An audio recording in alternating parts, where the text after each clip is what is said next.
of farmers into preferred entities so that national farmers can be identified via a database, and these numbers can then be used in engagements and sustainable management of the various agricultural product value chains. You do remember that last Wednesday, the National Assembly had to adjourn early on Wednesday morning.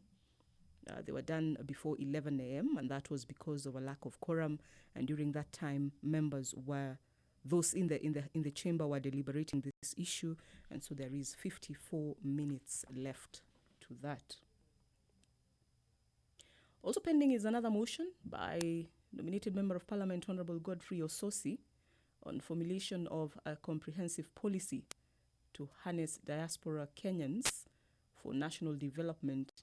It is one that touches specifically on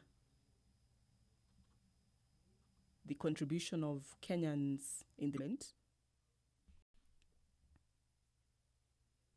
be paid an equivalent of $1,000 each as a living pension with effect from 1st July 2010. And so with if Parliament, if the current members decide to pass this bill, then we could see those members getting an increase in that pension and possibly backdated to 2010. Some of the bills pending before the House this morning: the Kenya Institute of Curriculum Development Amendment Bill, National Assembly Bill number 33 of the year 2019. It is sponsored by the Honorable Joyce Emani Kor. There is also the Industrial Training Amendment Bill, National Assembly Bill number 4 of the year 2019. It is sponsored by the Honorable Jude Njomo. And then there is the National Youth Council Amendment Bill, National Assembly Bill number 8 of the year 2019, sponsored by Honorable Gideon Keter, that seeks to amend the National Youth Council Act and depoliticize the membership of the National Youth Council by allowing competitive recruitment of youth serving in the council through the office of the county directors of youth. Yet another bill is one from the Honorable Ruweida Mohamed Obo. This one speaks to amendment of the Higher Education Loans Board to provide for the award of bursaries and scholarships to all eligible students from marginalized areas. And this is anchored on the premise that majority of parents are not capable of facilitating or funding higher education of their children.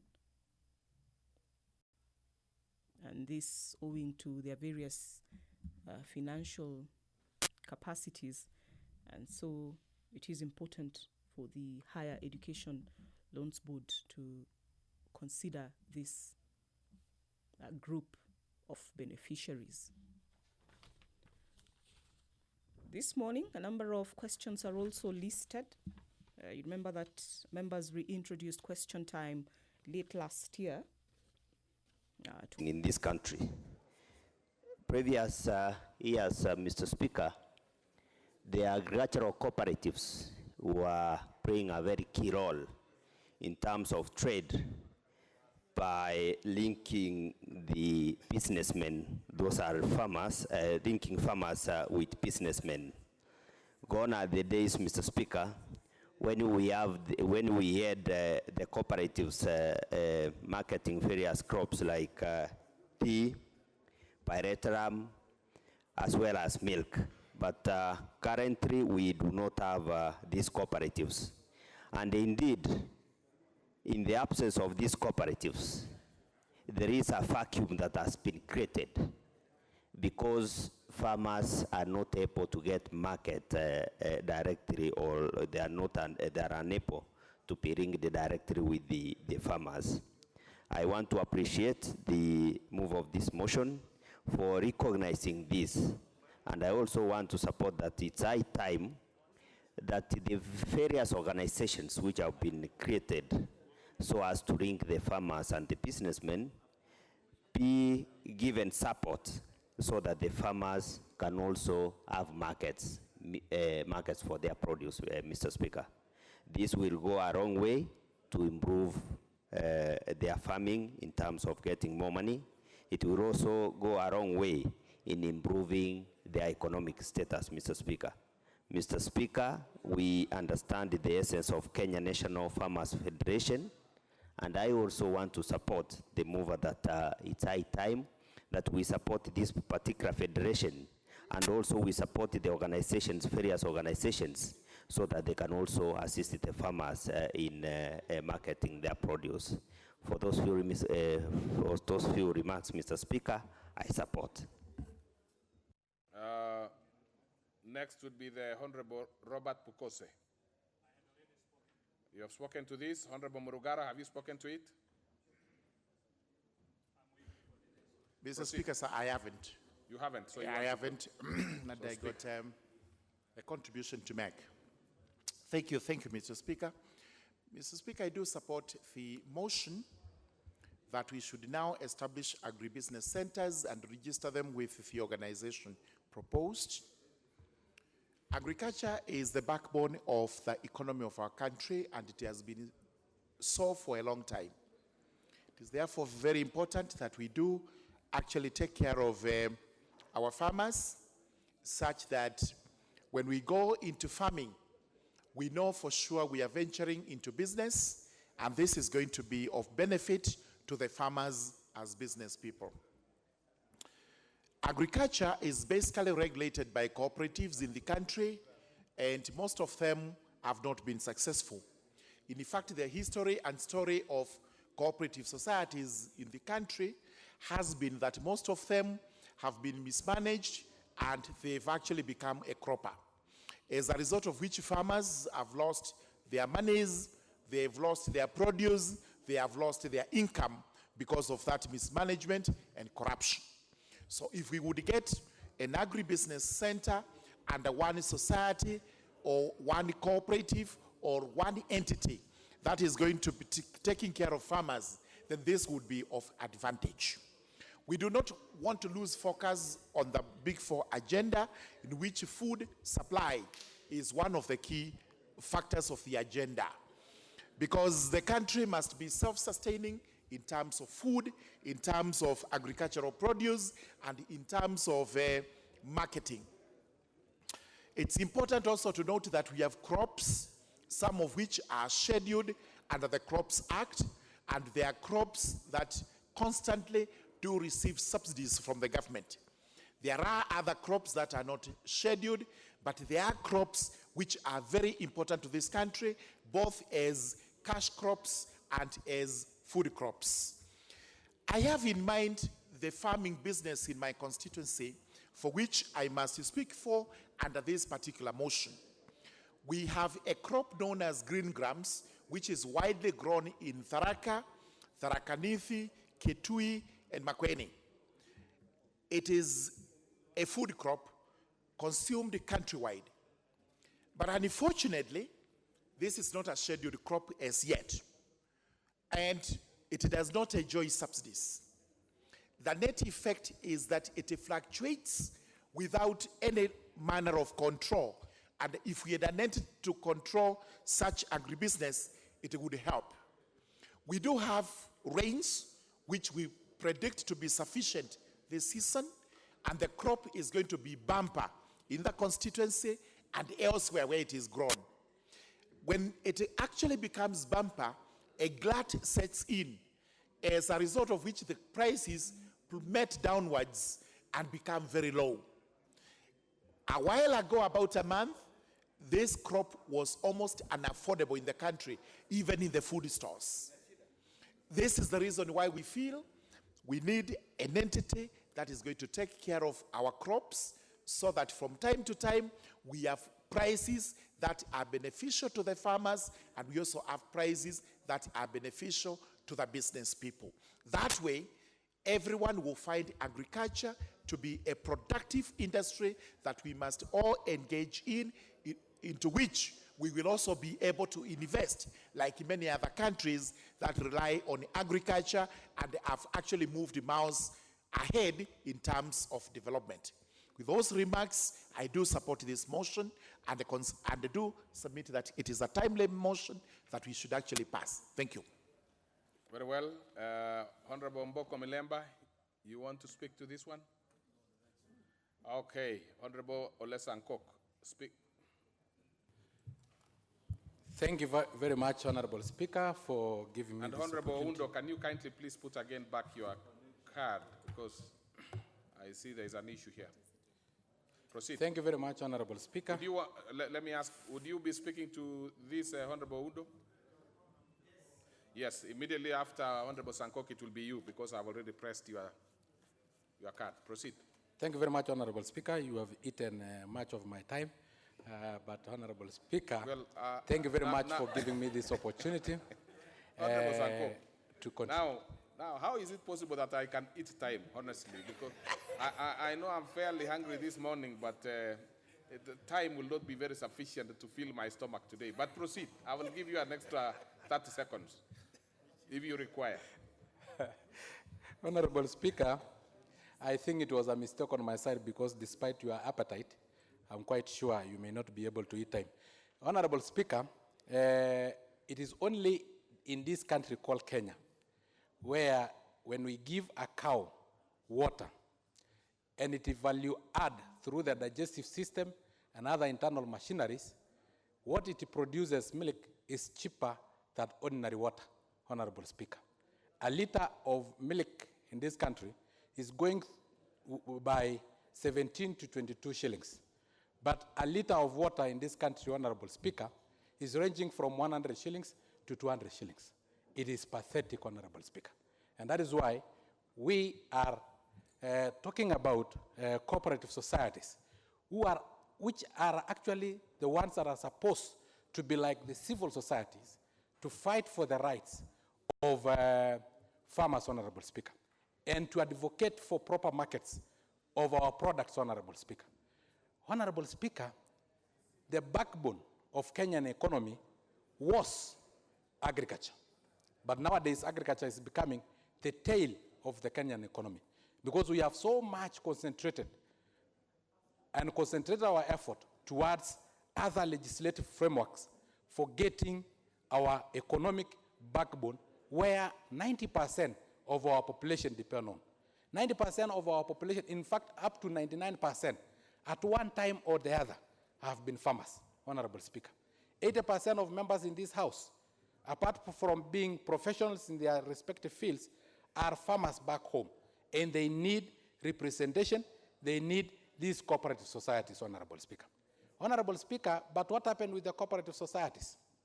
Because of corruption within the cooperative society, because we did not legislate on cooperative society, Honorable Speaker, a few members take advantage of the majority of farmers who are mostly illiterate, Honorable Speaker, and steal from their sweat, Honorable Speaker. And that is why most of the cooperative societies in this country are failed.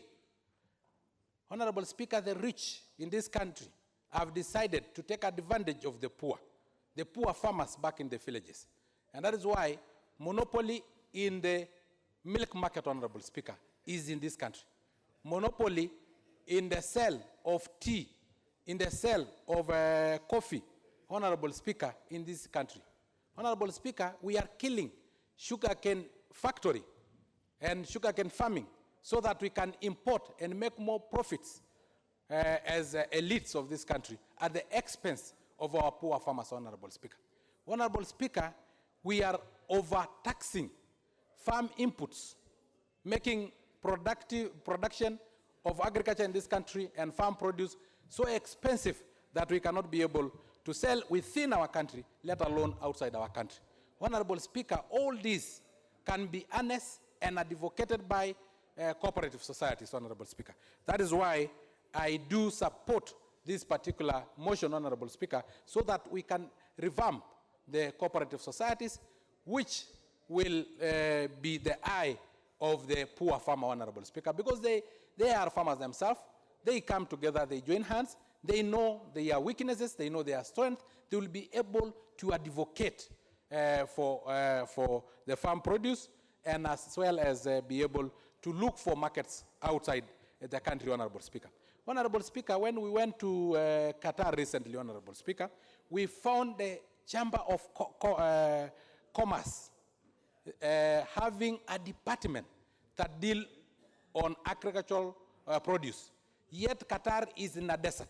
But because they imported recently cows and they are producing some milk, they have already anticipated, they have not already satisfied their own market, but they have anticipated. And we have land that is favoring all this type of agricultural produce, Honorable Speaker.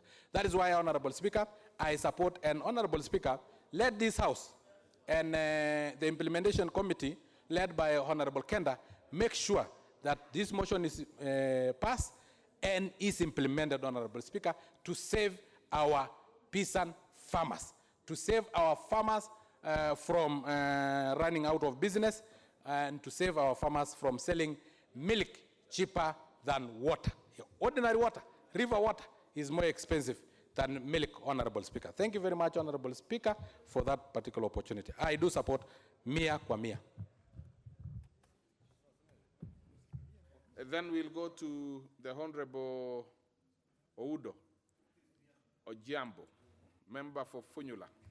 Thank you, Honorable Speaker, for the opportunity to contribute and support the motion by my colleague, Honorable Dr. John Mtunga. Honorable Speaker, it is obvious that the mainstay of the Kenyan economy is agriculture, even though it has been shrinking, but still accounts over 75% of the GDP of this country.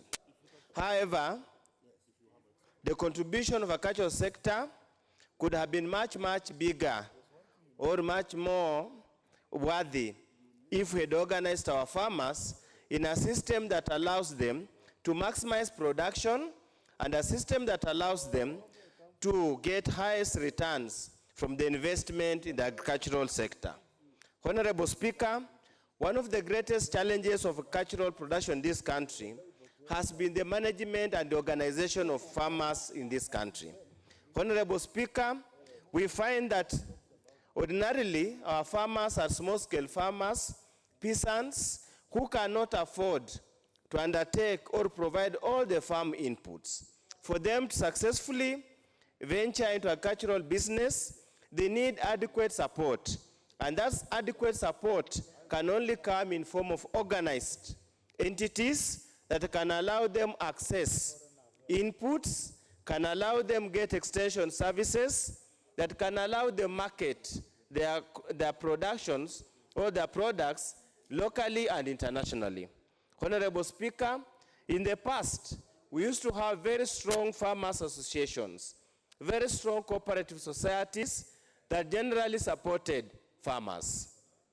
But the rain started beating us sometimes in the late 90s or early 90s to an extent that now the so-called farmers associations, the so-called cooperative societies are generally a shadow of themselves. Consequently, you find most farmers struggle to get farm inputs. You find farmers struggle to get technology transfer to an extent that the production has continuously diminished over the years. I have attended very many forums where the current PS for Agriculture, Professor Boga, has been very vocal about it, that unless we improve our productivity, we are wasting time in the agricultural sector. Food security is one of the key pillars of the Big Four agenda. Unless we invest in a system that organizes farmers to make sure that they undertake the right processes or crop husbandry, we are not going anywhere. Big Four agenda also calls for manufacturing, and Kenya, being an agricultural economy, one of the greatest raw product could be agricultural products. So it's my call to support the motion, but we need to address a few issues. Number one, Kenya National Farmers Federation needs to come out and popularize themselves, publicize themselves, because where I stand, my people from Funyula constituency do not know or have no strong association with the Kenya National Farmers Federation. they need to come out and do capacity and undertake adequate capacity building to enable their members understand the importance of joining this association, the importance of joining smaller groups, entities, farmers' entities that can allow them organize themselves in a manner likely to reap the benefits of agricultural production. As I stand here, Honorable Speaker, my constituency is earmarked as one of the enablers of the textile industry through cotton growing. However, when we went through the constituents, together with the MD of Rivertex and the entire team of FAO, a few issues came out very clear. Number one, the umbrella union that used to support them many years ago has been bedeviled by management challenges, corruption, and mismanagement. Consequently, they are unable to market their products, they are unable to look for the most profitable market in this country.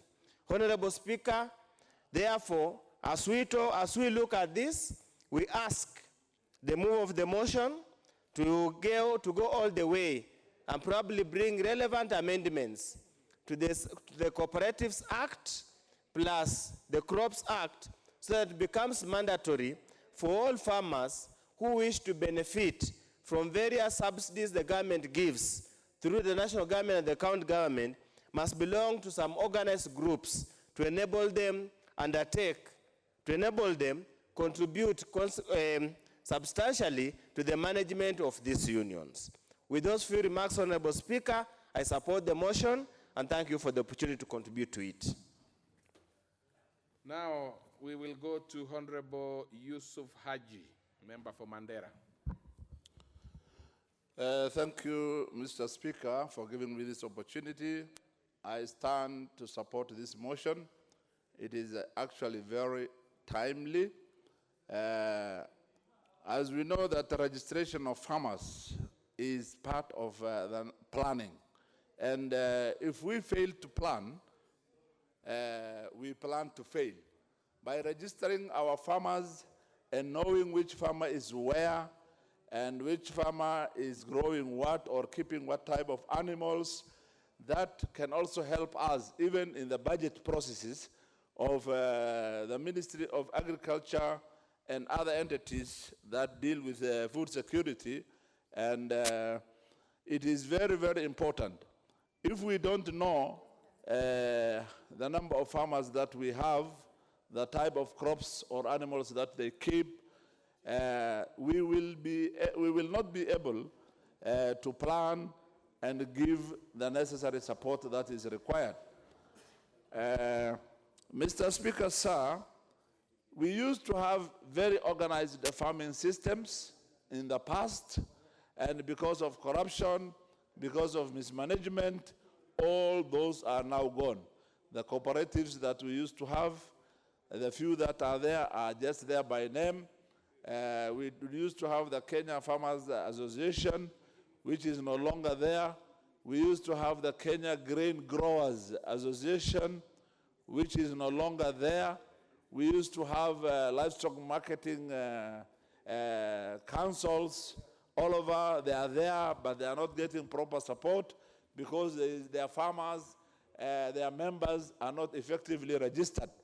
By registering all farmers of all levels of farming, whether it is commercial, high commercial farmers, or the subsistence low farmers, by registering them, and that will be proper planning, and that will be able to give the farmers also proper markets. They can be able to negotiate for the marketing of their products. They can be able to negotiate for good prices if they are registered and if they are in groups or in unions or in cooperatives instead of individuals. What is happening currently is that a farmer produces and he's competing with his neighbor. They produce the same type of farm produce, and both of them want to sell to the market. They compete among themselves, and they end up in selling their products lower the cost, their cost of production, and they're going to a loss. That means that farmers will continue the way it is now. They will continue to be in abject poverty. And these are the people who are feeding us all. We cannot do without farmers. You wake up in the morning, you need a cup of tea, you need bread, you need an egg, and these are produced by farmers. If the same farmers are not organized. Narudishwa nyuma na taswira ya mwaka wa 2013 tukiomba kura na tukiandaa serikali hii. Tukatoa ahadi kwa Wakenya kwamba kila mkulima atasajiliwa, awe mkulima wa mahindi, ngano, mkulima wa maziwa, ng'ombe. Lakini miaka 7-8 hakuna mkulima amesajiliwa. Hatua hii, Waswahili wanasema heri nusu shari kuliko shari kamili. Hii inatupatia nafasi ya kutathmini tu na kuzungumzia matatizo ya wakulima na manufaa ya wakulima kusajiliwa. Serikali huwa inaagiza pembejeo ya ukulima, ikiwemo mbolea, mbegu haina tofauti. Lakini serikali inapoagiza, inaagiza kulingana na nini ama idadi ya wakulima wangapi kama hakuna usajili? Serikali itajuaje kwamba wakulima wa mahindi ni wangapi na matarajio ni mangapi ya magunia ambayo yatavunwa? Na kwa sababu hawana idadi kamili, hapo ndio unasikia ama nafasi ama mwanya inapatikana kwa matapeli. Walisema kuna upungufu wa chakula katika taifa la Kenya. Na hapo ndio wanasema tuagize vyakula, ila hali taifa ina nafasi ya kujilisha. Ninashukuru kwa sababu wakati tulipopinga uagizaji wa mahindi kwa sasa, Bwana Spika, ninaweza kuripoti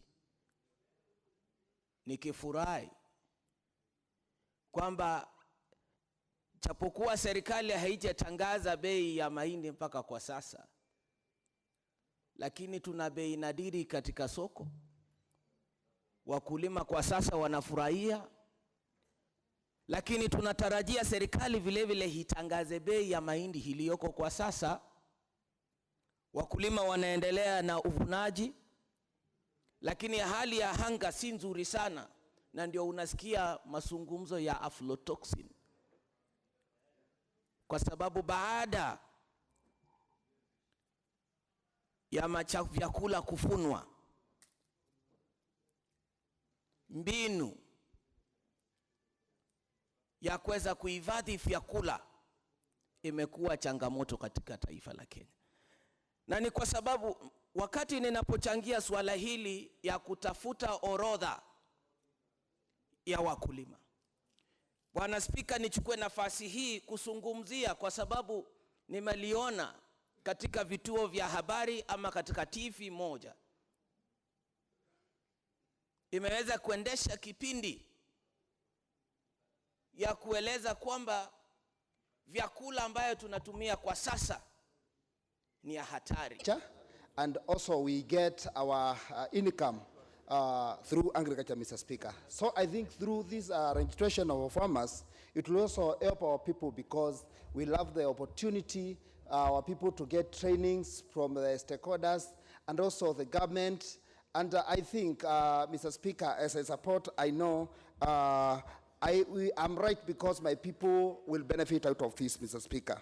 Also, Mr. Speaker, when we talk of food security, we cannot leave behind the sustainable development, Mr. Speaker. And when I'm talking of food security, Mr. Speaker, as we improve our products, Mr. Speaker, we are supporting the Agenda 4 I think, Mr. Speaker, this will also improve our productivity in our country, and we love sustainability of the production, Mr. Speaker. Also, marketing.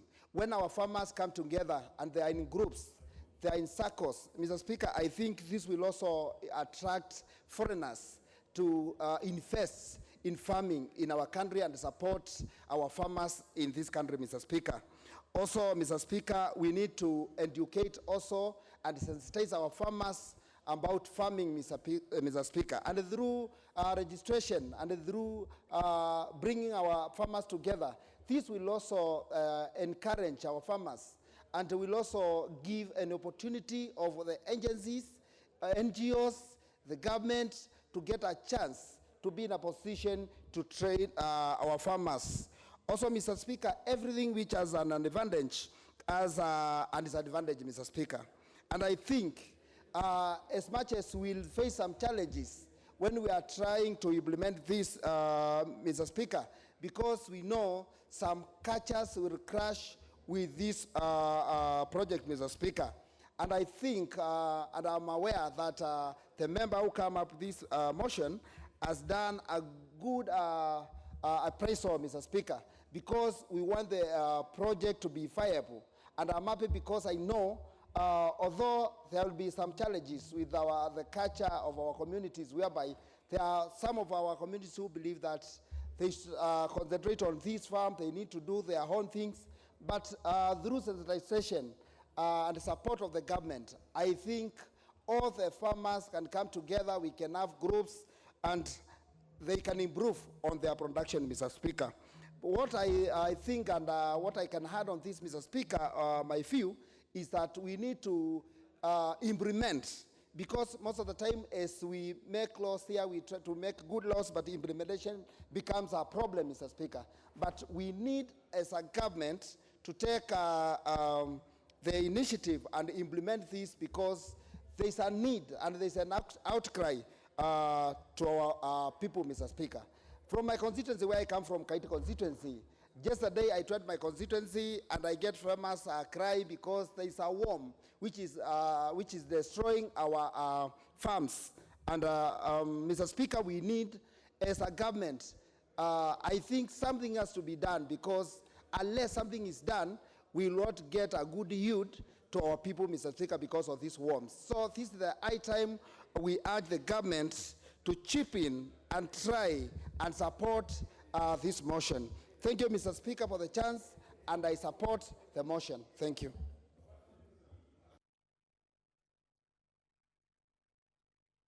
Have Honorable Kabinga, member from where? And you have a few minutes only, because thank you, Mr. Speaker. In the next 4 minutes, the mover will be called to reply. Thank you, Mr. Speaker. I hope the next 4 minutes will be +1. Mr. Speaker, I want to support this motion by my brother, Dr. Mtunga. This is a motion that is very timely, Mr. Speaker. It's coming at a time when this country, all our farmers are crying. All the people who depend on farming in this country are having no coin in their pockets, Mr. Speaker. And when you trace the history of this country, Mr. Speaker, you realize that those days when we had focused on agriculture, Mr. Speaker, when Kenya was known for its exports of agricultural products, Mr. Speaker, Kenya was at peace. Kenyans were all having something to enjoy, Mr. Speaker. But today, we're having tea farmers, coffee farmers, milk farmers, livestock farmers, and of course, my farmers from where doing the most famous Pishori rice, crying, Mr. Speaker, because there is no focus, especially from the government side, Mr. Speaker. And it's for that reason that I support this motion, that we need to support the Kenya National Farmers Federation so that it can be strong enough to be felt on the ground, Mr. Speaker, to be able to organize farmers from very different sectors of farming, to be able to come up with cooperative societies that will be able to maintain databases, Mr. Speaker, databases that will be shared with the government, so that the government can be able to plan for its support in the agricultural sector. Mr. Speaker, without a well-maintained database and mapping of farmers in this country, this government will have haphazard importation of things like fertilizers that come here when farmers probably don't need it, or come here when it is late, Mr. Speaker. By having these maintained databases and mapping, the government will be able to prepare itself for markets. Today, as we are speaking, Mr. Speaker, farmers in Mwea are harvesting their rice. And as they are doing so, nobody is bothered about the markets, Mr. Speaker. They are therefore at the hands of brokers who come from all walks of life in Kenya. They are buying rice at a throwaway price. They then keep it and make lots of money after a small period of time, Mr. Speaker. It is a high time that we now focus on our farmers. It's a high time that we be timely as a country, so that even as we produce, somebody somewhere is ahead of time. Somebody somewhere is looking at where these products will go, Mr. Speaker. I am also aware, Mr. Speaker, that even as these farmers are struggling, we are having no support in any of the areas. The same brokers who are going to our farmers, Mr. Speaker, and this is very serious and pathetic, 60 kilos, Mr. Speaker, despite the low cost that these farmers are given by these people. And therefore, Mr. Speaker, I know I don't have time. I wish I had time to talk more on this, but I hope that our government will go back to the days when we focused on agriculture, because that is what Kenya is known for. We are trying to venture in industries where we don't have industrial inputs and have lost in what we knew best. We have lost in what could have helped this country. It is a high time that we get back. Your time is over. Very Honorable unfortunate. members, fortunately, we will be asking the mover to reply because time is over. Honorable Dr. Mutunga, you have a right, Honorable Mutunga, to donate, because noting that the debate was not cut, you have the freedom if you wish.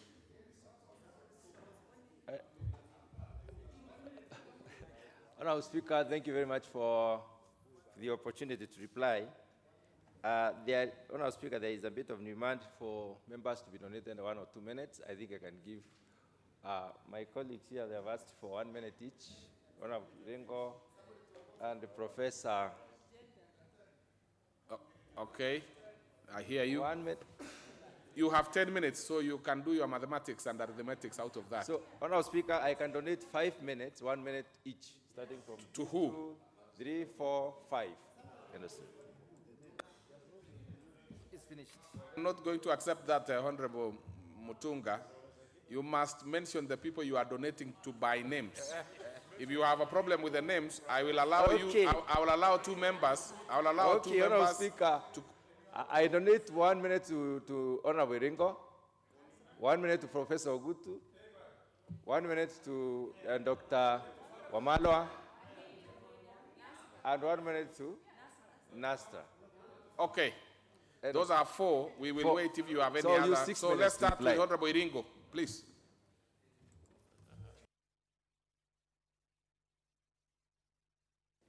Thank you, Mr. Speaker. But Kabinga is completely out of order. Thank you, my brother, Honorable Mutunga, for bringing this motion. I stand to support the same. And, Mr. Speaker, agriculture is the backbone of this country, but is the industry which has never been exploited. It has been left to unscrupulous businessmen. It has been left to the farmers who don't have any know-how, who are ignorant of what is supposed to be, they should gain from farming. And therefore, Mr. Speaker, having these agribusiness bodies which will harness all the agricultural products in this country, Mr. Speaker, and put them into commercial use. In as much as we put it into subsistence, we also needed to put it to commercial use so that farmers can benefit from their farming. Because as we talk today, farm products are the worst paid for, but the inputs are very expensive. Mr. Speaker, I can see my time is gone, but let me say this. Mr. Speaker, middlemen and the government are the ones which have let our farmers down, and we should at least check this vice through this process. Thank you, Mr. Honorable Speaker. Professor Gutu. Thank you, Honorable Speaker. This agroecology can do best for production of cabbages, for production of mangoes, production of, let's say, potatoes, and we are able to specialize to link up our research very carefully with production systems and produce better for this country. There would also be a possibility for us to reinvent the farmer cooperatives that died sometimes back because of the issues that have been alluded to by every speaker who spoke. But of most importance, Honourable Speaker, is the fact that we have a strategy called the Agricultural Sector Transformation and Growth Strategy. The Agricultural Sector Transformation and Growth Strategy presupposes that farmers will be clustered into thousands, and this strategy cannot be implemented without a supportive legislation. So in this particular respect, Honourable Speaker, I want to thank the members who have come out very strongly to say that we should move very quickly into developing a bill which will therefore guide the industry or guide the sector into organizing the entire sector to have farmers registered in terms of what they produce, where they produce it. Honourable Speaker, the failed performance of cooperatives is one classical example we need to remember as we move into this direction. And ask ourselves, why did the cooperatives fail? Honourable Speaker, cooperatives failed because of the management of the cooperatives then, and the fact that the farmers were not given full mandate to manage these cooperatives. And that is why the registrant is planning to have the farmers organized. Once the farmers are registered, we shall know them, and we will therefore be able to know who actually are the farmers, even if it means targeting these farmers with packages for capacity building, or targeting these farmers with farm inputs, or Honorable Mutunga, you reply, don't you? Honourable Speaker, I need 1 minute to reply. No, Honorable, you are just replying. You know, we are not going to extend. Okay. You actually donated time. Yes. Yes, please, you reply, don't you? Okay, Honourable Speaker, a lot has been said about this motion. One key thing I want to bring to the fore is that we'll move into a legislation or bring a bill, and I will call upon the members to support me in doing the bill. Honourable Speaker, I beg to reply. Thank you. Very well. Honourable members, I'll pay putting the question on that particular motion to a subsequent time. Next order.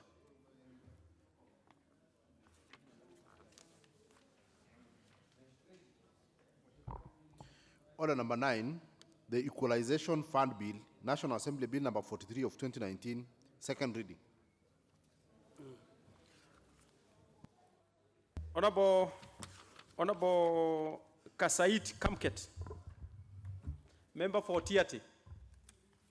Thank you very much, Honorable Speaker, for this great opportunity.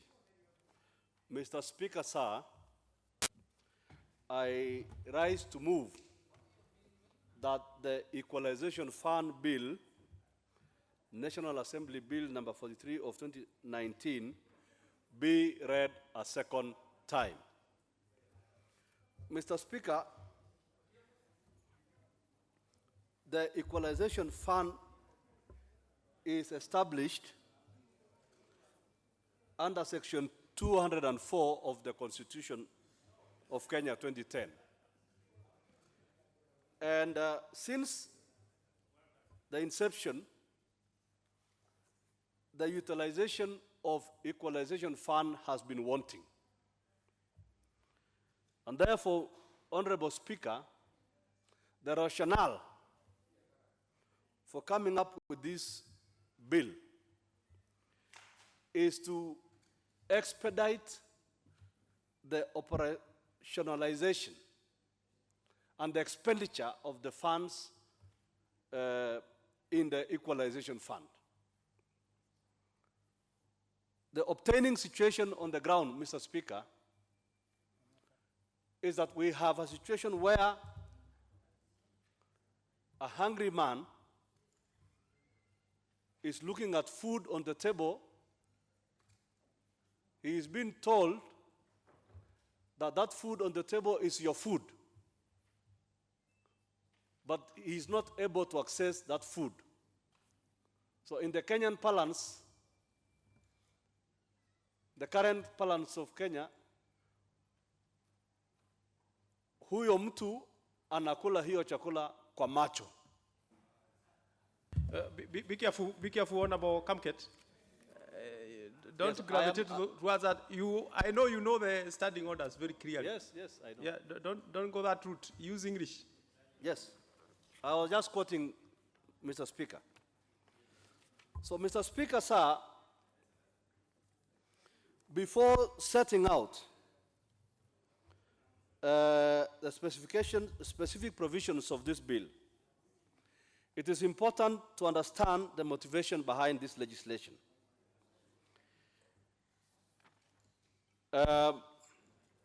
This is a special fund, which according to the Constitution is supposed to be a catch-up fund for the communities and the regions that were left behind when the rest of the Republic was developing,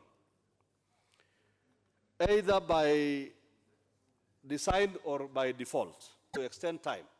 But even before we seek that amendment at that time, even before we reach that time of that amendment, it is important that this fund is utilized as quickly as possible and for the benefit of the citizens. Mr. Speaker,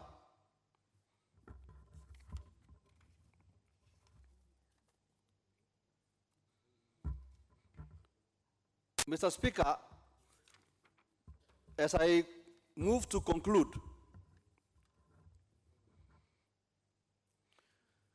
we have hard issues in this country.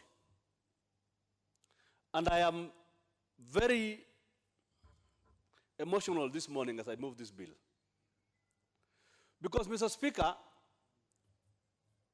there are some sections of this society that have been left behind as the savage backward of society. One of those regions is the constituency I represent.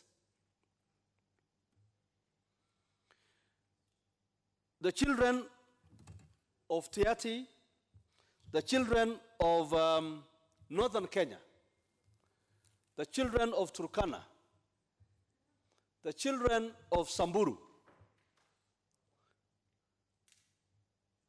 were not supposed to be born and to end up as cat rustlers and to end up as citizens who have add no value to the lives or to the Republic. This fund, Mr. Speaker, if it is properly utilized as quickly as possible to bring development to these places, the problems that we witness in this country shall be solved. And therefore, Mr. Speaker, I want to urge my colleagues, members of Parliament, that let us push for the speedy adoption of this bill. Let this bill be passed. Let it be assented to. And as quickly as possible, let us bring the rest of those people up to speed with other Kenyans who have had the opportunity to develop. Mr. Speaker, sir,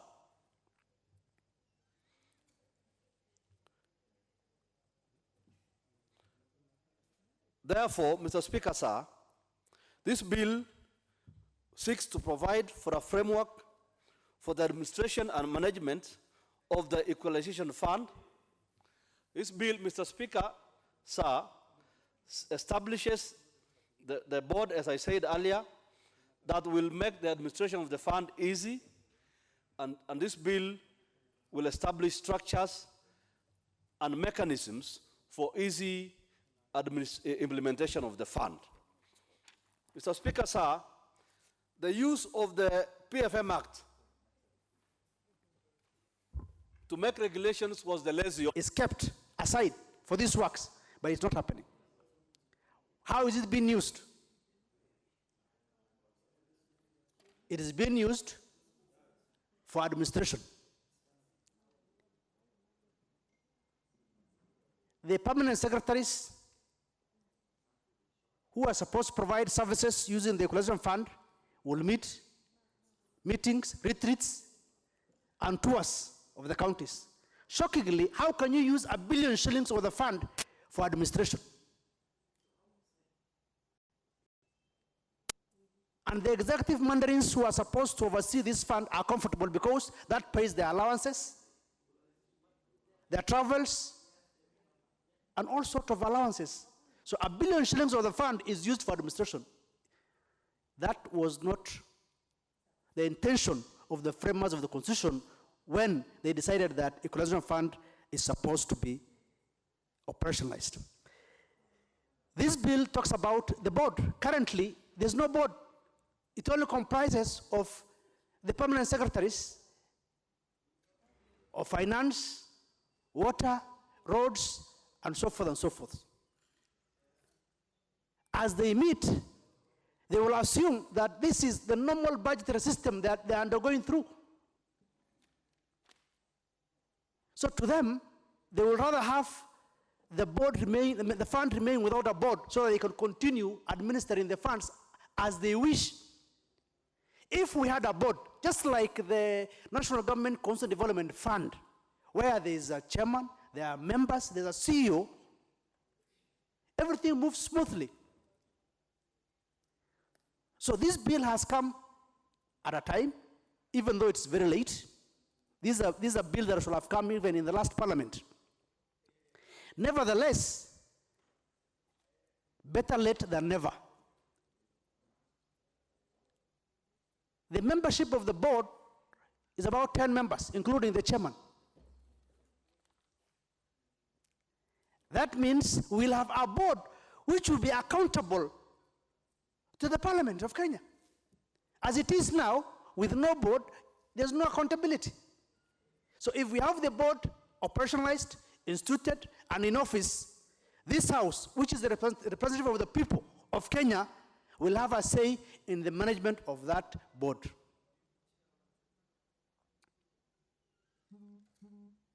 Remember, Equalization Fund initially was supposed to take care of 14 counties. Through the CRA, because they keep on reviewing, which is in part of their mandate, they have now gone deeper and said it's not actually counties, it goes to areas, marginalized areas. They are covering now 34 counties, but in terms of marginalized areas. And marginalization is something that we've just come to find it. Some of us who were born in those places, we didn't find ourselves and choose. If there was a choice, some counties will say, no, take me to County A or County B. If the fund will have been utilized the day we had the new constitution, up to date, then probably we will not have been talking about those areas. It is sad that monies are available, it's not doing the service it's supposed to do. The good thing with this bill is that it has what we call the bottom approach, whereby the people in those marginalized areas will sit and decide what is good for them, what essential basic services that they lack and they want from the government. Unlike the present situation whereby the executive PSs will go with a helicopter to a village, an area, or a county and tell them, we want to do A, B, C, D for you. And this is good for you. Then they come back to Nairobi, take another year in planning and drafting, another year, you try to disperse, nothing is moving on the ground. This was a special purpose vehicle to ensure the marginalized areas catch up The word is catch up. So that every part of this country is at par. That has not happened. One other thing that has also come to our attention is the court having pronounced itself on some of the guidelines that was sought by the Council of Governors has been found unconstitutional. And this bill is now the cure for that unconstitutionality, because it's providing guidelines for the management and authorization of the Equalization Fund. So as we go through this, let us think of uplifting the living standards of all Kenyans. If all Kenyans are at par, then we are good to go. Marginalization is bad in most parts of this country. It affects 34 counties. So the government marginalizes on services, on all aspects, even including marginalizing our census.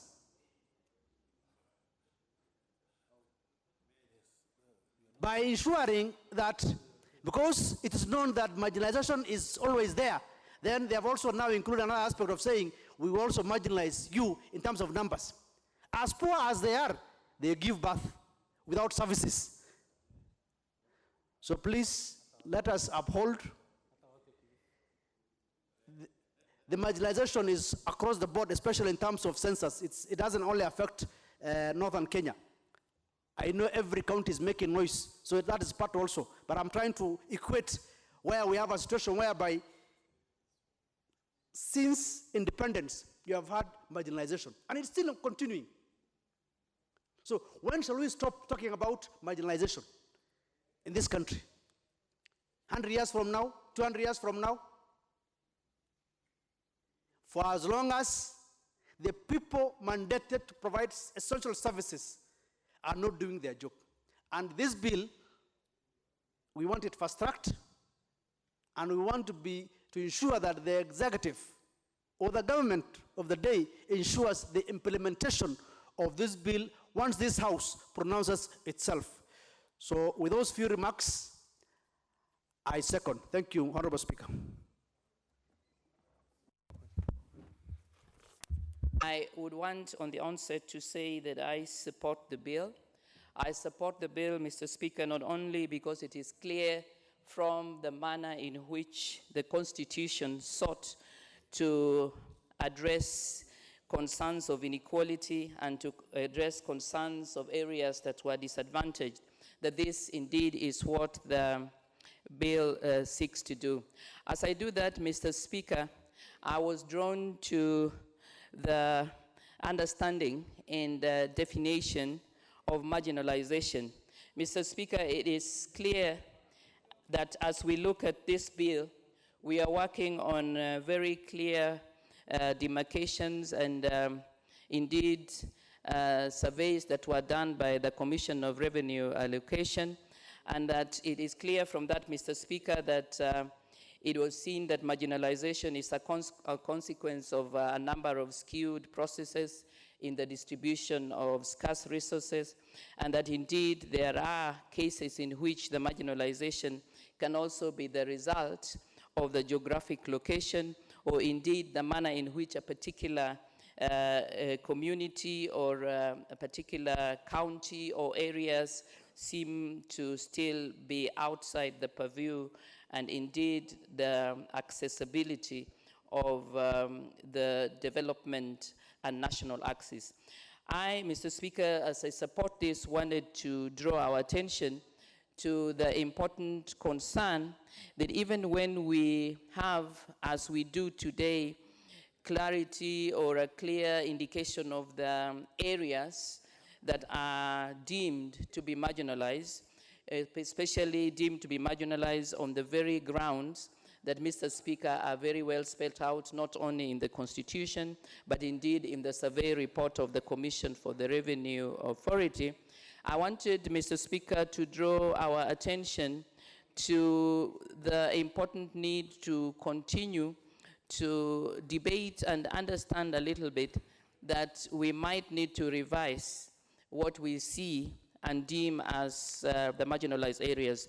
Mr. Speaker, I am in support that we must indeed ensure that those areas that are disadvantaged usually of the national axis of growth, those areas that seem not to be close enough to the decision-making processes, those areas that indeed, as the seconder indicated, sometimes do not even have their voice as those that are in the community had, because they are seen to be so far removed from this national axis and central position that it is not had. I, however, want, Mr. Speaker, to indicate that when we consider the kind of areas that we have spelled out precisely on those grounds, we will see that it is possible, Mr. Speaker, that whereas we have already identified and listed very clear areas that need to be taken care of by this special purpose fund, very specific areas that need to indeed be brought up in this catch-up fund, very specific areas indeed, Mr. Speaker, that we have listed only as county and as areas. We need to also recognize that there are areas in this country that would indeed still fall and would qualify for the kind of affirmative action or purposive catch-up as indeed is presented. Mr. Speaker, I'm thinking in particular of a county such as Migori. Mr. Speaker, I must say that I do not come from Migori County.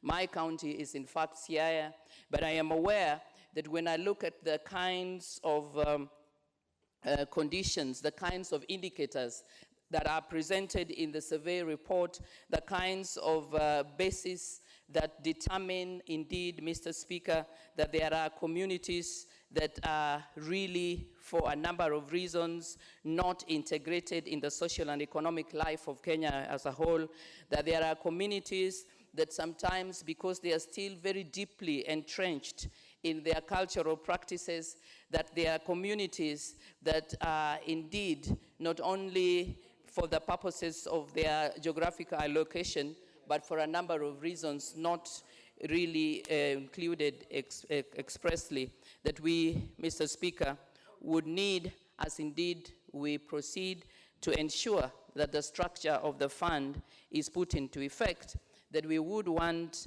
to revise and indeed look into different parts of this country that might not have been captured, because, Mr. Speaker, sometimes people look at the overall picture and they assume that you are going to find that the circumstances that obtain in a broad, say, county will be applicable to the very specific areas. So, Mr. Speaker, I support the bill, and I support the bill because indeed it is clear that it is the only mechanism that would enable us to improve and ensure that we are embracing and we are ensuring that those areas that were left behind can catch up, and that the catch-up can be substantive, because it would not just be in terms of making statements, but that the catch-up would be really linked into very clear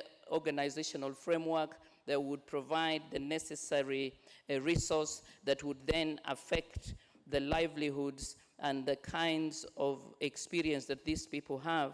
My only request, Mr. Speaker, is that as we do that, then it is important for us not to base what we do on broad generalizations, but to seek to even understand and perhaps define a lot more clearer what it is that we would see as the marginal areas. I thank indeed the mover of the bill.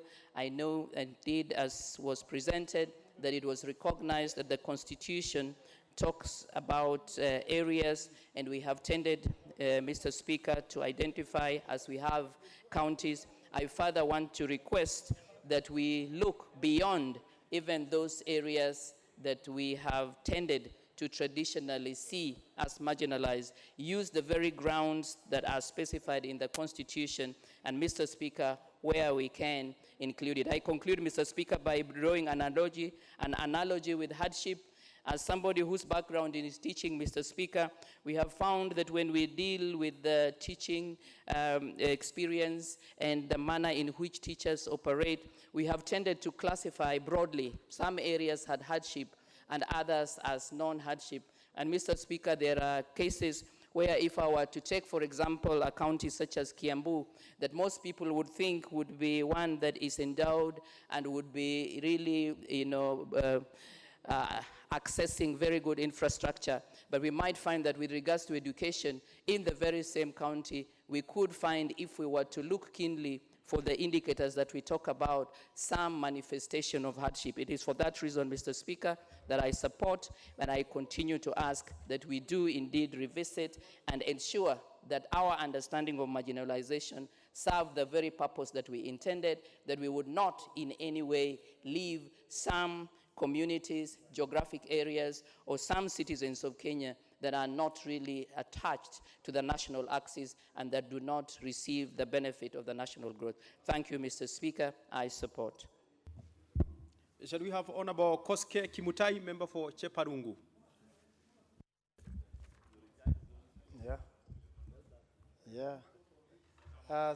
Speaker, I want to thank you for giving me an opportunity to also add my voice on the Equalization Fund bill. Mr. Speaker, when I look at this fund, I still have a lot of questions in my mind on how the selection was done on the areas to benefit from this kitty. The key indicators is about water. When I look at my constituency, for example, Jebalungu, of reaching development and equality. And we cannot be a stable, developing, and a prosperous country unless we lift all our populations from the shackles, release them from the shackles of underdevelopment and poverty and inequality. And the only way to do that is by investing in those territories that have been left out, in the communities that have been left out, and that requires a rethink and a change in the policies and the approaches of development that we have adopted in our country, Mr. Speaker. For example, now, for the first time, we have oil in Turkana, which is a seriously underdeveloped region, and unless we can put resources in those neighborhoods, in those communities, it will be very difficult to exploit the oil for the benefit of the rest of Kenya. You would have a resentment, a marginalized, underprivileged community that feels resentful that we are taking their resources, yet they have not had any development dividends in independent Kenya. So the same applies to many of these counties that we consider to be poor and unproductive. Many of those counties are potentially very rich. They have livestock. Some of them have mineral resources that can help our country go forward in terms of development. And unless we can invest in the human resource, in the development of the infrastructure of those communities and counties, we will not be able to achieve Vision 2030, Mr. Speaker. And I think this particular bill is a small step in addressing some of those critical issues in our country and in our society that needs to be addressed. And Parliament can make a contribution by making interventions of that kind, by changing policies that have not worked for us. Every other development paradigm that we have used does not fit. It is not adoptable or relevant to many of the conditions that you find in those countries. So I think this particular fund will be able to address some of the development needs of communities in those neglected areas. And Mr. Speaker, it's the high time we also looked at our policies to make sure that in fact we have an even development. Unless we have an even development, unless we have fair and equitable system in our country and social justice, we will not have stability. Look at what is happening now with terrorism and violent extremism. Many of the pockets of extremism you would find are the most underdeveloped and areas that have been left behind. These are communities that feel that they really have no benefit being Kenyans. They really do not benefit from the Kenyan development. We need to change that mindset by investing in those communities, by uplifting them, and by making them equal to others. That is the way we can get an equal, just country. That is also the first step towards creating a country that is economically developed, a country that is prosperous, and a country that competes internationally in the difficult and competitive environment, global environment that we have today. Thank you, Mr. Speaker, sir. The Honorable Kitty Chonga, member for Kilifi South. Thank you, Mr. Speaker, for giving me this opportunity. I stand to strongly support this motion by Honorable Kamket. True, I think it has come at this very, very correct time, more especially at this time when it's raining all over the country and the effects are really felt. I'm sure the marginalized areas are feeling it even much more. Mr. Speaker, when the fund was established, there was a very good reason as to why it was established. Among the key issues that it was supposed to address are health, poverty, infrastructure, and education. These are historical challenges that have been there, which were even addressed by the first president of this country. And indeed, given the time from when we got independence up to now, we are not supposed to be in the state that we are in. The former regimes, I may say that deliberately made some areas enclaved with poverty, and as a result, those who thought of coming up of this fund realized that the only way that they could mitigate or they could bridge the difference between the developed areas and the undeveloped areas was to come up with this fund. And Mr. Speaker, we are aware that 0.5% of the total revenue that the government collects is supposed to go to address these issues. One of the biggest surprises that we are finding is that a place like Kilifi County, a place like Kilifi South, where are among those areas which was identified to benefit from this fund, has never seen a single project 10 years down the line after this fund has been established. So you just wonder, where has this money been going? Who is actually letting down who? Because it appears there is a deliberate move by those who are given the responsibility to manage this fund to make sure that those areas which are enclaved are even enclaved more. Mr. Speaker, we are elected for 5 years. And after 5 years, the electorate would wish to see what you have done. But 10 years after inception of this fund, which is supposed to bridge the difference between between the developed areas and developed areas, we have nothing to show. 5 years will end, and if not corrective measures are not taken early enough, I may be surprised that 20 years might end when nothing has been done. I strongly support the establishment of specific structures, specific institutions to manage these funds. Once the constituency can access this fund, or the local level Mwananchi can be able to have a structure to voice his concern on the management of this fund, I believe things would change.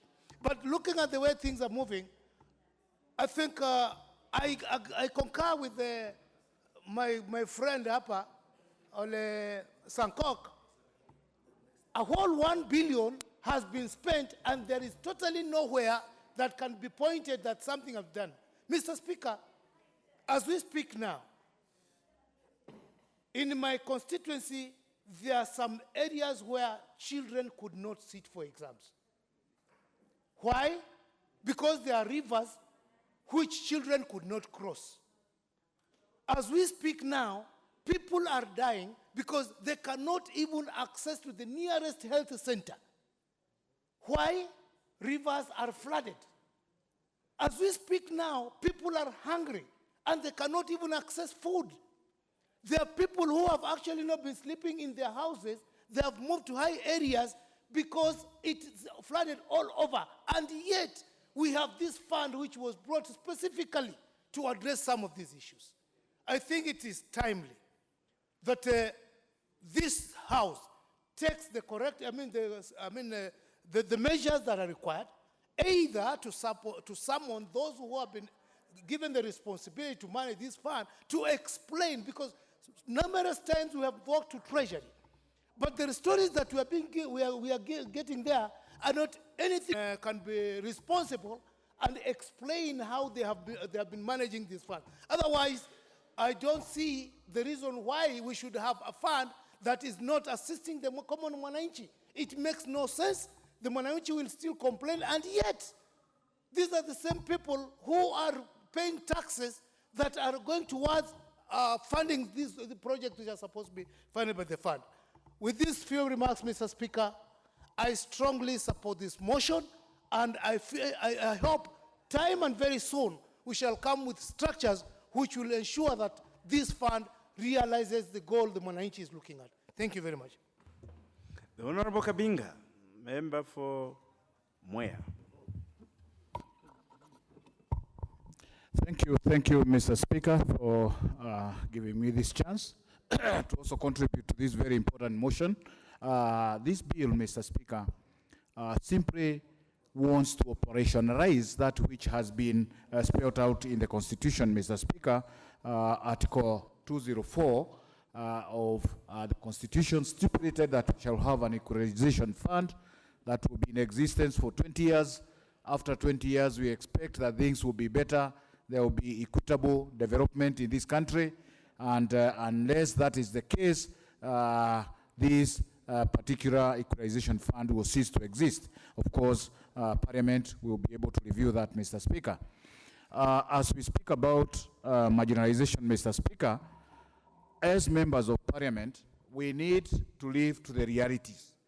I happen to have traveled in this country quite well, Mr. Speaker. I believe I have touched on almost all counties in this country, and I have seen by myself the need out there. I've seen by myself the underdevelopment out there. But even as we do so, Mr. Speaker, it's also good for members in this Parliament to also live to the realities that even as we talk about counties that seem to have developed, Mr. Speaker, we also have areas within those counties that have history. Historical marginalization in some of these counties is a reality, Mr. Speaker. And I want to speak to my own constituency, Mwea. Pre-colonial, Mr. Speaker, Mwea did not have the population that it could be having now. In fact, Mr. Speaker, Mwea was a grazing area for people who lived in the uplands. And the colonial administration then made sure that there was no development that was to take place in Mwea because it was for animals and not for people. Over time, the colonialists decided to settle the Mau people who did not have areas to settle in the areas where they came from. And therefore, over time, this particular constituency has grown without the infrastructure that has been enjoyed by other parts of the region, Mr. Speaker. And as I speak about this, Mr. Speaker, there are indicators that can confirm this. It is for the first time, Mr. Speaker, that this particular constituency is now having what I would call a tarmac road, other than roads that are targeting other parts of the region, Mr. Speaker. It's the first time. And this tells, or this indicates, the fact that there has been some ignorance, or this area has been ignored for some time. And therefore, I would urge my brothers who come from other parts of the country, who are in the category of marginalization, to also acknowledge and know that there are some areas that may not be outrightly be seen to have been marginalized, but they are actually historically marginalized. If you look at schools in my area, Mr. Speaker, some areas are pathetic. And I've heard what members are talking about here. I have an area called South Gariama, Mr. Speaker. If you got there today and you saw the kind of classes that our children there are schooling under, you'll be surprised that we are talking about a region that is historically known to have developed, Mr. Speaker. And also in line with the definition that is given for marginalization, Mr. Speaker, and I quote, a community, marginalized community means a community that because of its relatively small population or for any other reason, and I'm on that particular word, any other reason. My constituency, and I believe there are many other constituencies in this country that are suffering the same way. Mr. Speaker, you just mentioned your area too. We have areas that are populated, and because they are so populated, they are not enjoying resources just like any, they are not enjoying resources like other constituencies, Mr. Speaker. My constituency, in the last census that was undertaken, and I know there are issues and people talking about it, we were counted to be 238. My constituency is 40% of my county. My constituency is the least developed in my county. If we are to look at this marginalization and we really want all the populations in this country to equitably develop by the targeted period, Mr. Speaker, then we must go beyond what we're looking at and ensure that we also include some of these areas in this fund. Mr. Speaker, I'm aware that some of these areas that we are looking at are areas that are benefiting from devolution funds in a bigger way. They are areas where donors are focusing in a bigger way. They are areas that are benefiting from hardship allowance, Mr. Speaker. And therefore, if we are talking about equitable development, we must look at the sum total of resources that are getting into particular areas and then ask ourselves, year by year, how much then do we need to put in there so that we can bring up these areas to the level that we want. And as we do so, Mr. Speaker, also, it is important that we also don't forget areas that are generating that resource. It is important to know as a country that if we forget to also pump in some resources to some of those areas that are generating resources, what we are going to see 20 years to come is that we have uplifted areas, but we have remained stagnant in generating for tomorrow. And this is why I'm saying CRA needs to open up its eyes much wider to ensure that even as we do equitable sharing of these resources, Mr. Speaker, that we also do not forget to invest in the same. Mr. Speaker, I have always had an issue, even with our own resource here in Parliament. When I look at my constituency, my 8 wards, my population of 237 people, compared to some constituencies that are under 50,000 people, compared to some constituencies that are under 3 wards, Mr. Speaker, and we are getting the same CDF resource. That is not a way of arriving at an equitable development, Mr. Speaker. I've just talked about my constituency. I've compared it with my neighbors. I have 7 neighboring constituencies, Mr. Speaker, and all of them have less than 5 wards. I have 8, Mr. Speaker. We receive the same resource. We are expected to produce the same development result at the end of the year. This cannot happen, Mr. Speaker. This would not be possible. And therefore, I urge my brothers, whom I really feel, because as I said, I'm well-traveled in this country. I have traveled in the 47 counties in this country because of my previous assignment, and I know the suffering out there.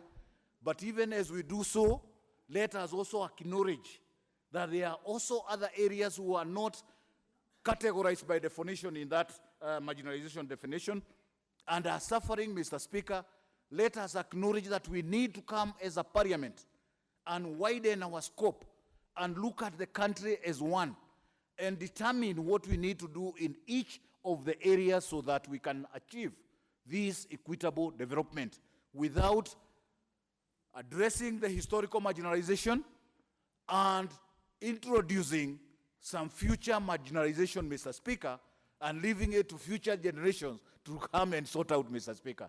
I want to say I fully support this, but we will be also coming in strongly, Mr. Speaker, to argue our case, especially my case, where I come from in Muea, an area that was historically supposed to be for livestock, grazing area, an area that has a lot of potential right now, Mr. Speaker, but an area where, as I've said, people don't have water. We rely on canal water, water for irrigation. And that's why we have the highest rate of disease in that county or in that region, Mr. Speaker. We shall therefore be coming in to argue our case so that even as we support our brothers and sisters to see better development in those areas, that they also look at some of the areas within regions that have not been historically known to be marginalized, but are actually marginalized. With those few remarks, Mr. Speaker, I want to support this bill and ask that it's enacted as quickly as possible so that we don't lose the 20 years that we have to then review the status of this country. Thank you, Mr. Speaker. Thank you, Member for Muea, for holding brief for the people of Luanda also. Thank you very much, because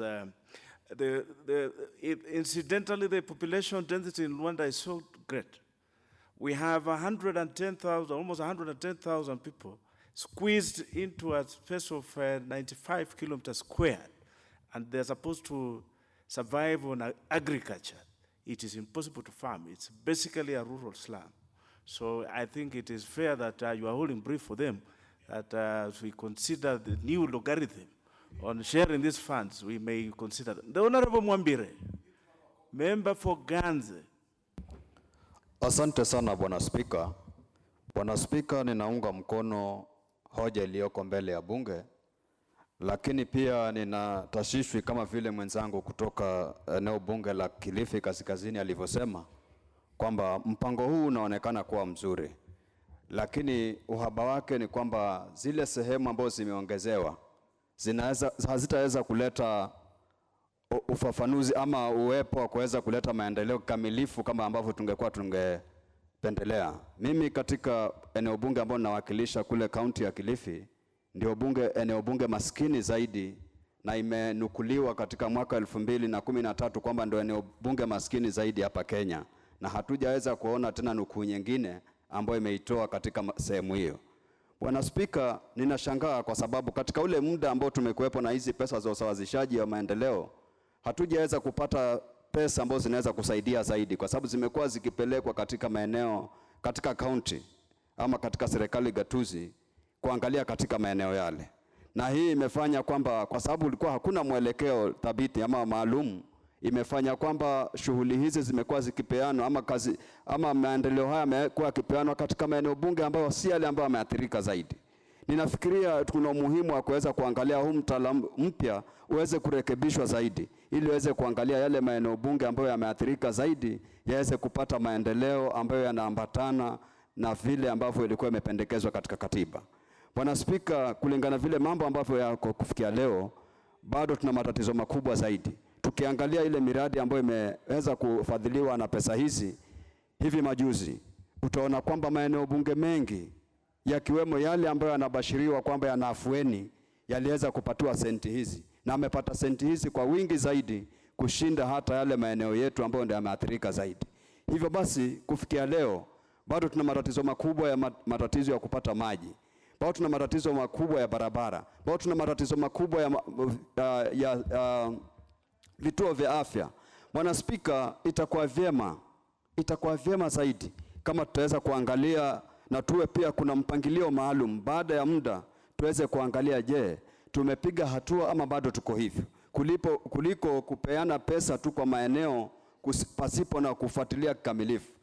Ule mtaala ambao uko katika ambao tunaongea leo Nimejaribu kuangalia katika eneo bunge langu na tukaona kwamba imeangaliwa kuenda chini kabisa kuanzia zile sublocations.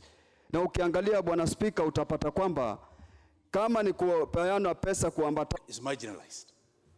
I think the resources of that constituency can be enforced with impunity to punish and marginalize people. Mr. Speaker, if you just recall the other day,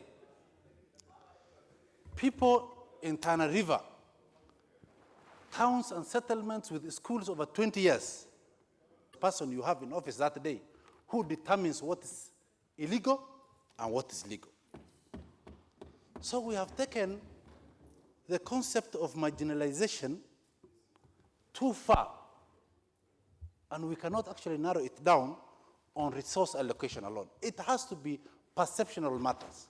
We have to view Kenya as a country that must move together, not in terms of resources, but respect for those who are less fortunate within ourselves. Mr. Speaker, it is a reality that these funds are currently stacked and that there are no modalities, and probably if we let the CRA do what it does best, we will have it so much diluted that we will not have the reasons envisaged in the Constitution, all this money serving for that purpose, even if we operationalize.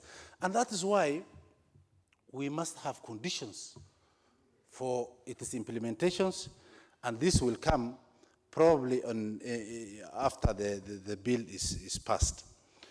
Mr. Speaker, Kenya as a country can only have one president, one parliament at a time. We can only have occupants of offices coming from certain parts of this republic. The unfortunate thing is that, as John Gidongo will call it, if those in offices will be in that office simply because they will say it's our turn to eat and not our turn to serve.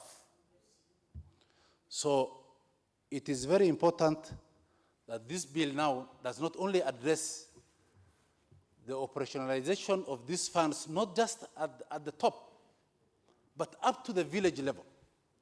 That there are the village committees which should identify projects, and that these projects should be prioritized from the bottom to the top, so that it is not at the whims of anybody seated in an office somewhere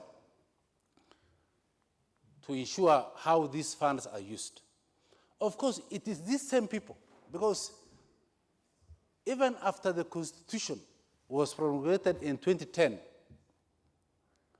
these funds cannot, if there was the goodwill of bureaucrats in offices, this money will have helped a lot of people.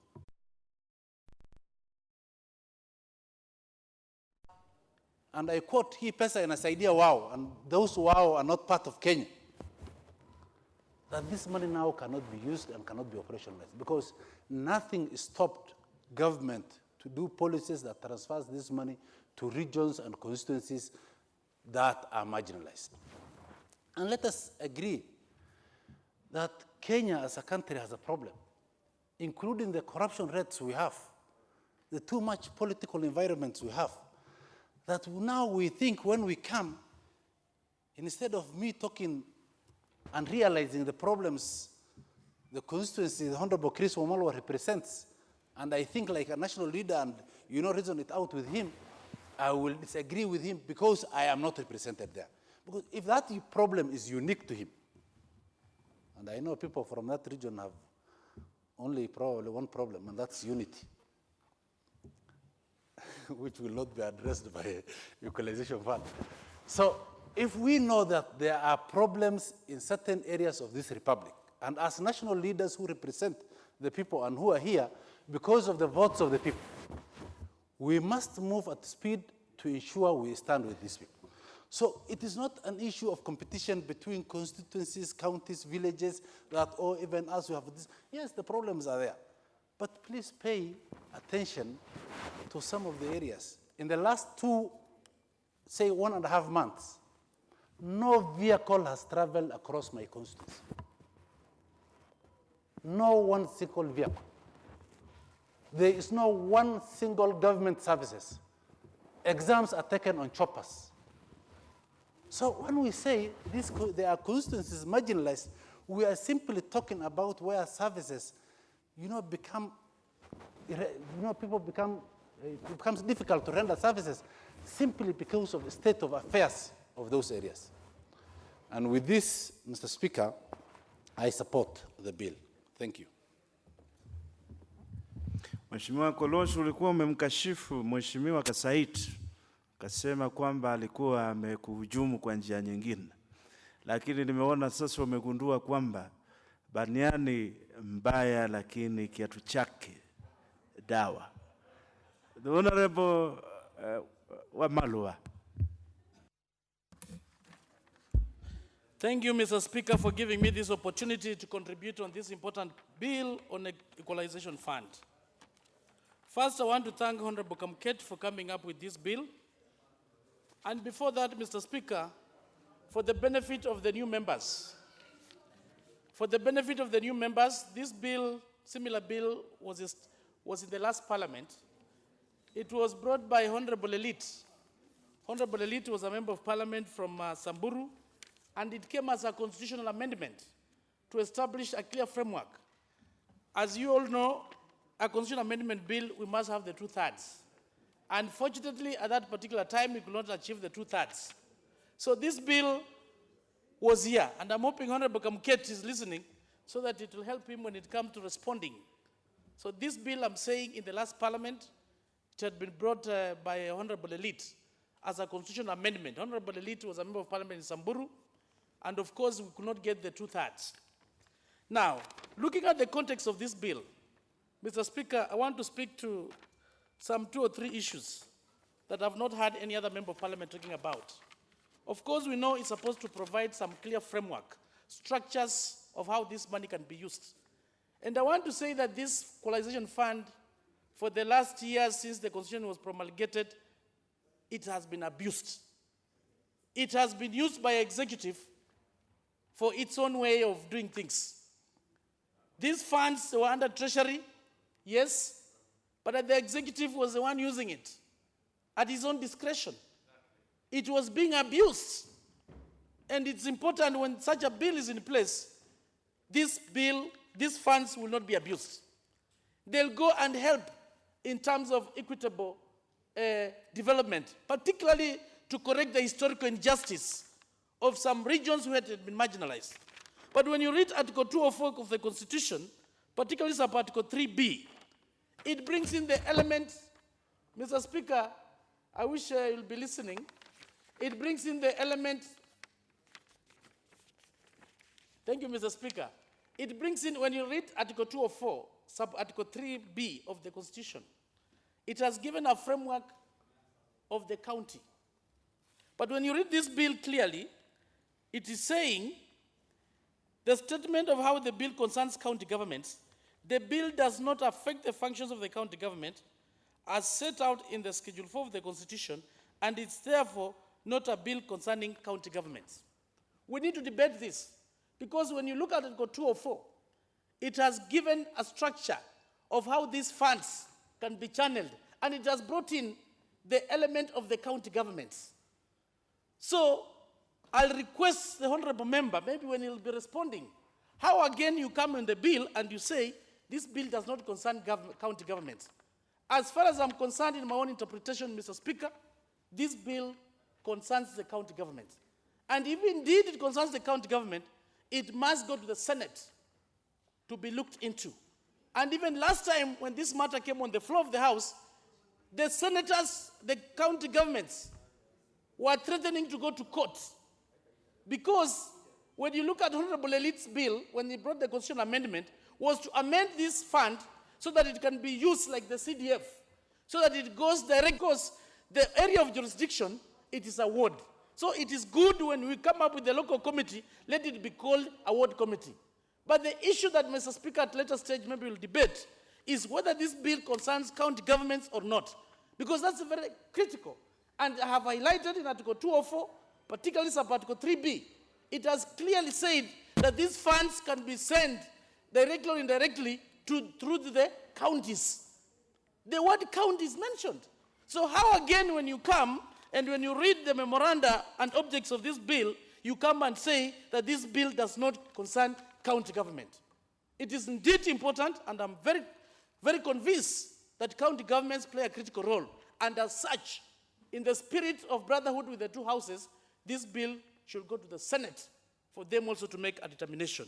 Mr. Speaker, as we move on, again on the Equalization Fund, under the Public Audit Act, it requires that the Auditor General must audit every government money. For the last 8 years, Mr. Speaker, I've not seen any report from the Auditor General that has audited this Equalization Fund. This Equalization Fund, when it comes to appropriation, this National Assembly has been appropriating year in, year out. Where this money has been going, Mr. Speaker, we don't know. When you read Article 206 of the Constitution, says that any public officer, whether you are there or you've retired, and in any case, if you misuse the public funds, you must be surcharged. So whoever has been using the Equalization Fund will not run away. There comes a time where he'll be held accountable for the Kenyans to know where has this money been going. And it's clear in the Constitution, you are talking of 1.5%. 1.5% of the recently audited revenue. CDF, as you go for 2.5, Equalization Fund goes for 1.5. I mean 0.5. Sorry. Now, when you go further, Mr. Speaker. The Honorable Chachu, you've just walked in and you seem to be very displeased. What is it? Honorable Speaker, Honorable Wamalo was a good friend of mine, actually my chairman somewhere. But Mr. Speaker, I am standing on a point of order on relevance and on facts. Initially, he said, we did not pass this bill in the last parliament because we could not raise to that. We did, and we passed. It went to the Senate, and slept on it. But here we passed. It's a fact. Two, he's saying it's 1.5% of the revenues generated by the state. It's 0.5%, not 1.5%. Why is he misleading with facts? Mr. Speaker, please be accurate, my brother. Mr. Speaker, Article 204. The Honorable Chachu, I think that's a point of argument. You will have an opportunity to contribute. But the Honorable Waman will proceed.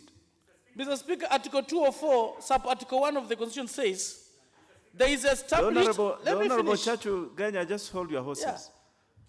Article 204, Mr. Speaker, sub-Article 1 says, there is established an equalization fund into which shall be paid 0.5%. It is written here. Yes, that's what I've said. No, I said 1/2. The Honorable Chachu, I get what your point of order was. You are right. The Honorable Wamadwa, you had initially said 1.5. Okay, and that's why I'm now quoting the Constitution. 0.5. So yes, the Honorable it's 0.5 is a valid point. Exactly. Proceed. It's 0.5. So 0.5% of the entire last audited national revenue. So this money is so much money, Mr. Speaker. So the question is, where has this money been going? If at all CDF, which is 2.5, and it's subdivided in all the 290 constituencies, and every corner of this country, you go, you'll see a CDF project everywhere.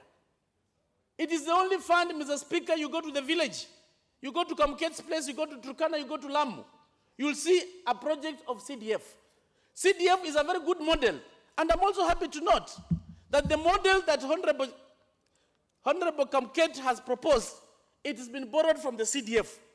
And my humble request is this: we should borrow this model from the CDF, because the CDF model, Mr. Speaker, has been tested, it has stood the test of times, and it's gone everywhere. And we are to amend CDF to be part of the national revenue. That's why it was called the National Government CDF. When it comes to Equalization Fund, How are you going to treat this? Is it going to come under the horizontal sharing, or is it going to be on the vertical sharing? Because these are the issues we must be able to look into as we move on, so that the courts cannot be able to mess us up.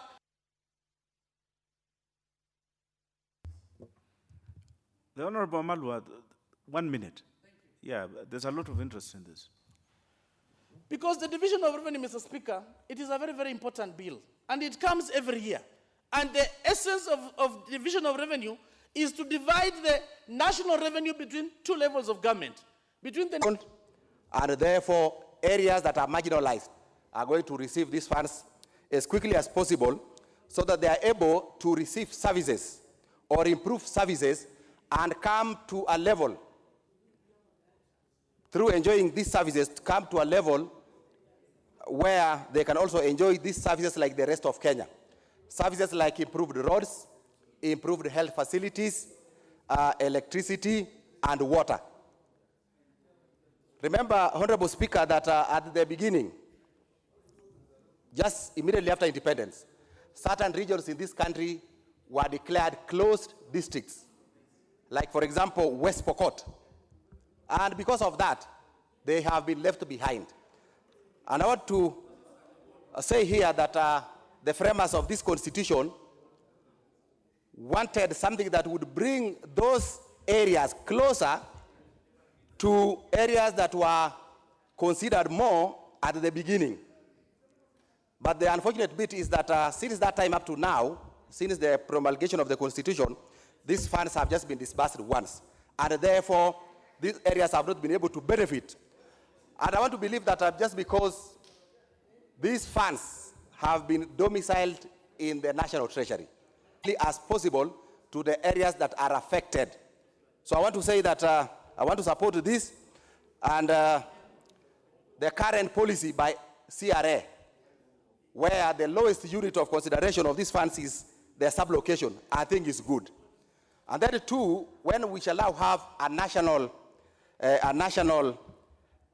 board, Equalization Fund Board, working together with the local committees at the ward level, who are tasked with identifying projects that will be funded. I think this will speed up projects so that as quickly as possible, the areas that are affected catch up with the rest of Kenya.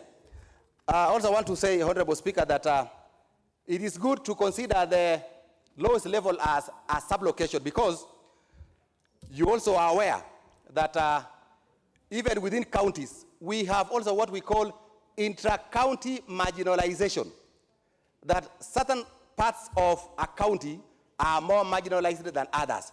So by going down to the sublocation level, we are simply going to identify the real areas that are actually marginalized. And through that way, I think the committees that are tasked at the lower level or the local level will be able to do a good job and ensure that the real areas that are marginalized are captured.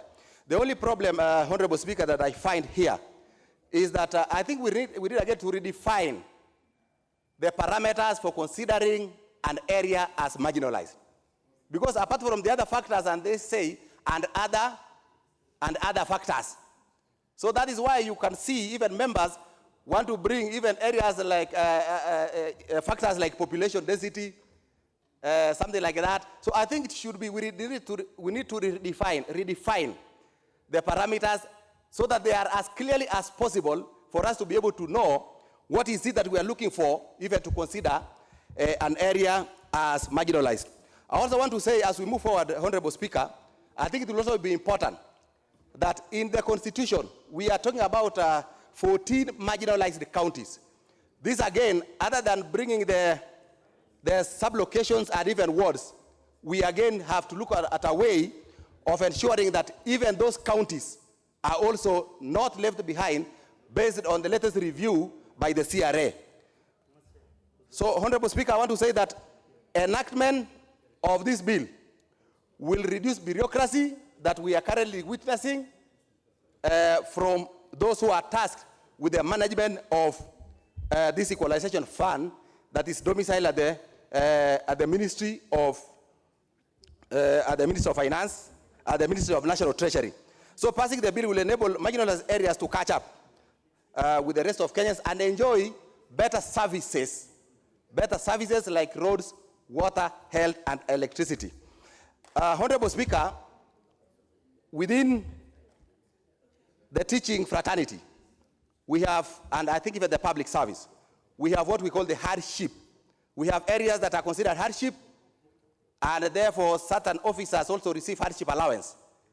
One problem is that the thinking of people in the executive, some of them, that are supposed to either gazette or consider certain areas as hardship, are now getting an excuse of saying that with equalization funds and with the CDF, the rest, all areas in this country should have come to a level where we are now equal. They may not know that this has not happened. Last week, we, as an education committee, were able to visit Taita Taveta through a petition that was presented here. And when we engaged with, I engaged with somebody from the ministry, he was quick to say that he is not a believer of hardship. Reason is that we have equalization funds, we have CDF. Those funds should have brought all areas in this country to the same level, which is not the case. Because as it is now, we have even within TSC, areas that are hard to staff. So I want to say that the faster we use these funds in the marginalized areas so that they catch up with the rest of Kenya, the better for us, and it will be good. Otherwise, Honorable Speaker, thank you for... To clean water is a parameter that is used to confirm some areas that are marginalized. Then even Kakamega County, and specifically Quisero, where I represent, should also be considered as marginalized area.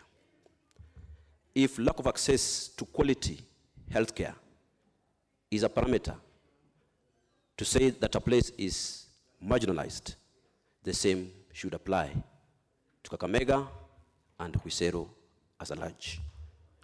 If poor road network is also a parameter to say that a place is marginalized, I also say that even in my constituency, which I represent, we have those challenges.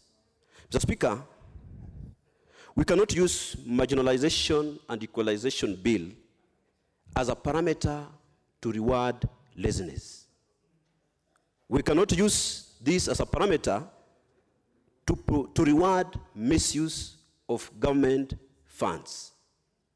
Mr. Speaker, when you look at the share of national revenue, the so-called marginalized counties receive the highest allocation since independence. Mr. Speaker, the so-called marginalized counties, 3/4 of non-governmental organizations in this country operate in those zones since independence. Mr. Speaker, when you look at the share of national government constituency development fund, we receive the same allocation. We don't factor in the issue of population. Mr. Speaker, people talk about land mass. Are we rewarding an idle land that people cannot put it to good use? Are we rewarding idle land that is being used to graze camels? So, Speaker, let us tell Kenyans the truth. Look at Israel. It's a dry land, but it's producing. Let us encourage our people in these regions not to come to Parliament, to use Parliament as an scapegoat to promote their laziness. These people should give birth so that they can get enough human resource to utilize those regions. Mr. Speaker,